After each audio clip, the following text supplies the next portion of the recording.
George ऑवेल साहब के घर के पास में ये जो कब्रिस्तान है, यहाँ पे उन्होंने बहुत लिखा भी है। और कब्रिस्तान, मृत्यु, यूरोपीय विचार का मृत्यु के बारे में क्या दर्शन है,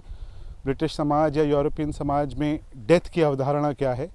इस पे उनका चिंतन भी उनकी लेखनी में दिखता है। तो कब्रिस्तान, मृत्यु, ये जगह प्रत्यक्ष रूप से स्वयं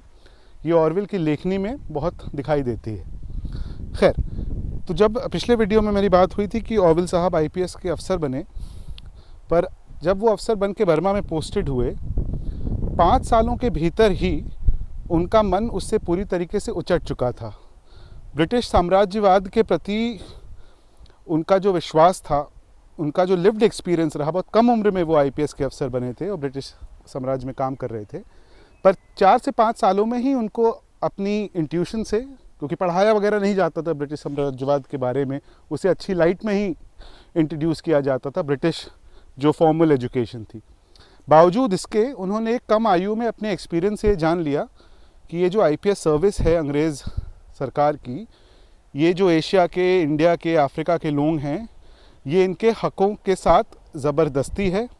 उनके अधिकारों का हनन है। ये विचार धीरे धीरे उनके लेखन में और प्रगाढ़ होता गया, पर इसका जो अंकुर था वो तब फटा जब उन्होंने आईपीएस से अपनी सेवा वापस ले ली और इंग्लैंड के लिए एक जहाज़ में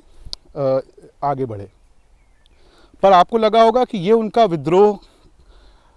उस टाइम, हो सकता है उनसे गलती हो गई, इतनी अच्छी नौकरी, क्योंकि बहुत अच्छे पैसे वाले घर से वो आते भी नहीं थे, तो ऐसा नहीं था कि उनको ज़रूरत नहीं थी इस नौकरी की। पर बावजूद इसके उनके एक्शंस में और उनके लेखन में इतना तो कहा जा सकता है कि काफ़ी ऑनेस्टी है, उनकी कथनी और करनी में कम फ़र्क नज़र आता है, ख़ासतौर पे इस घटनाक्रम को जब हम देखें। खैर, तो आईपीएस को छोड़ने के बाद जब ये इंग्लैंड के लिए सेल करे जॉर्ज ऑवेल साहब, तो जाना तो इन्हें इंग्लैंड था, पर जहाज़ उस वक्त फ्रांस वगैरह में भी रुका करते थे, फिर अगले दिन की यात्रा बाद में। तो अनायास इनको ख्याल आया, क्विक डिसीजन आप इनके देखिए, इसके बारे में इनका कोई चिंतन नहीं था, इनकी डायरीज़ ये बताती हैं, पर उस शिप की जर्नी में ही इन्होंने मन बना लिया था कि ब्रिटिश एम्पायर से मोह भंग होने के बाद अगर मैं इंग्लैंड जा रहा हूँ और वहाँ के समाज के जो गरीब हैं, गुरबा हैं, परेशान हैं, क्योंकि उन्हें एक बात क्लियर हो गई थी कि ब्रिटिश एम्पायर जो है या जो क्रूर शासक है, वो ना तो हिंदुस्तानियों का सगा है, ना वो अफ्रीकन्स का सगा है, और तो और जो इंग्लैंड और ब्रिटिश आइल्स और यूरोपियन जो पॉपुलेशन थी, मेहनत कश, किसान, मिल में काम करने वाले, मज़दूर, लेबर, इनका भी सगा नहीं है। कुछ उस यूरोपियन समाज की जो अपर क्रस्ट है, इन्होंने पूरी तरीके से ये रैकेट चलाया हुआ है। तो इसको भेदने के लिए उन्होंने ये तय किया कि फ्रांस आते ही मैं यहाँ उतर जाऊँगा, और उतरने के बाद उन्होंने आने वाले 5 साल पेरिस में और उसके बाद लंदन में जो सबसे गरीब, सबसे ज़्यादा समाज के हाशिए पे धकियाए हुए लोग, जो पूरी तरीके से निर्धन या मेहनत कश और बहुत ख़राब हालातों में रहने वाले अशिक्षित, इस समाज के लोगों के साथ वहाँ वेटर का काम किया है, उन्होंने वॉश बॉय के रूप में काम किया, रोडों पे सफाई लगाई। जो ड्रग्स इत्यादि की वजह से लोग एकदम धकेल दिए जाते हैं बुरी अर्बन नुक्स और क्रानीज़ में, वहाँ पे भी जाके वक्त काटा, शराबियों के साथ संगत की, और उस वक्त संगत करते वक्त उन्होंने उनको ज्ञान देने की कोशिश नहीं की। सबसे पहला उनका डिसीजन था कि अगर मैं जो ये इतने मजबूर और सताए हुए लोग हैं, इनके साथ अगर मैं रह रहा हूँ, तो पहले वो ज्ञान ग्रहण करने की मुद्रा में आए। तो ये तो बात हुई कि आईपीएस की नौकरी छोड़ते हैं, ब्रिटिश एम्पायर के प्रति जो इनका मोहभंग होता है अपने एक्शन से और अपनी लेखनी से उसको चरितार्थ करते हैं, और साथ ही साथ फ्रांस और लंदन में लगभग 5 साल का ये कठोर श्रम करते हैं, उनके साथ जीते हैं, उनके जीवन से परिचित होते हैं। मुझे लगता है कि अंग्रेज़ी साहित्य में डिकेंस के बाद अगर उस वर्ग की, क्योंकि डिकेंस खुद एक बहुत ही गरीब परिवार से आते थे, उनके बारे में मशहूर है कि डिकेंस साहब के पिता क्योंकि मोची थे, तो वो एक lower ground floor basement type की जगह पे रहा करते थे। तो जो लोग डिकेंस पढ़ते हैं कि जो जूते हैं वो बहुत इंपॉर्टेंट रोल अदा करते थे, क्योंकि डिकेंस साहब जब वहाँ रहा करते थे ज़मीन के नीचे, और उनको सिर्फ ऊपर पायदान पे चलते हुए लोगों के पैर नज़र आते थे। तो ये तो हो गई डिकेंस की बात। खैर, ऑरवेल पे वापस लौटते हैं। तो ऑरवेल साहब ने जो 5 साल लंदन में और फ्रांस में जो एक तरीके का जीवन अनुभव ग्रहण किया, जो शोषित हैं उनके साथ रहने के बाद,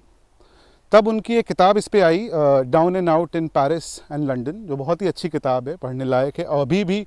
जो हम अपने आसपास देख रहे हैं कि जो पीड़ित हैं, जो माइग्रेंट्स हैं, जो किसान हैं, जो कर्मठ हैं, कर्मशील हैं, इन लोगों के साथ में इस वक्त जो उनकी हालत है, इस पे मैं कोई क्या कहा जाए, हालत बहुत बहुत ही फ़िक्र का मकाम है। पर ऑरवेल साहब की बात को आगे अगर मैं बढ़ाऊँ तो उन्होंने ये किताब लिखी, down and out in Paris and London, और उनको जो ये जीवन अनुभव हुआ उससे उनका जो समाज के जो निचले पायदान के लोग हैं, इनके कल्चर, इनकी सोच, इनके शौक़, इनका रहन सहन, इनकी जीवन पद्धति, इनके विचारिक यूनिवर्स, इनके वैल्यू सिस्टम्स, इनके प्रति एक बहुत ही आदर का भाव इनके अंदर धीरे धीरे डेवलप हुआ। क्योंकि हो ये रहा था कि जो उस वक्त लोग साहित्य में, कला में, राजनीति में ब्रिटिश जो देश था इसका उत्तरदायित्व कर रहे थे, ये अक्सर इस वर्ग के लोगों को और इनके रहन सहन को थोड़ा नीची नज़र से देखते थे कि भाई ये पॉपुलर कल्चर है इनका, ये लोग गैम्बलिंग वगैरह में इंटरेस्टेड रहते हैं, क्राइम की स्टोरीज़ पढ़ते हैं, शराब भी ज़्यादा पीते हैं। तो एक तरीके का बड़ा ही पितृसत्ताक पैटर्नल व्यू इनका था, जो समाज के, चाहे वो जर्नलिस्ट हों, एकेडमिक्स हों और पॉलिटिशियंस तो खैर थे ही। तो ये जो सेंस इनको आया, सेंस ऑफ एम्पैथी, दूसरे की पीड़ा और उसकी मानवता से जुड़ने का जो इनका एक तो साहित्यिक वैचारिक कनेक्शन इनका था through his literary pursuits and journalism, and then on top of that उसके साथ साथ जो इनका लिव्ड एक्सपीरियंस था 5 साल का और बर्मा में, जो मैंने पिछले वीडियो में बताया, इन दोनों चीज़ों ने एक लाइफ लॉन्ग रिस्पेक्ट दी। और जब जैसे जैसे इनका जर्नलिज्म बढ़ता है, इनकी लेखनी आगे बढ़ती है, उसमें ये चीज़ इनकी बहुत मदद करती है और नागरिकों की बात उनके टर्म्स पे अंडरस्टैंड करके एक प्रॉपर सोल्यूशन देने की जो सिफत थी इनकी राइटिंग्स में और जो इनकी पॉलिटिकल कैंपेनिंग थी उसमें, ये बहुत मुझे इंटरेस्टिंग चीज़ लगी, तो मैंने आपको बता दी। Thank you very much.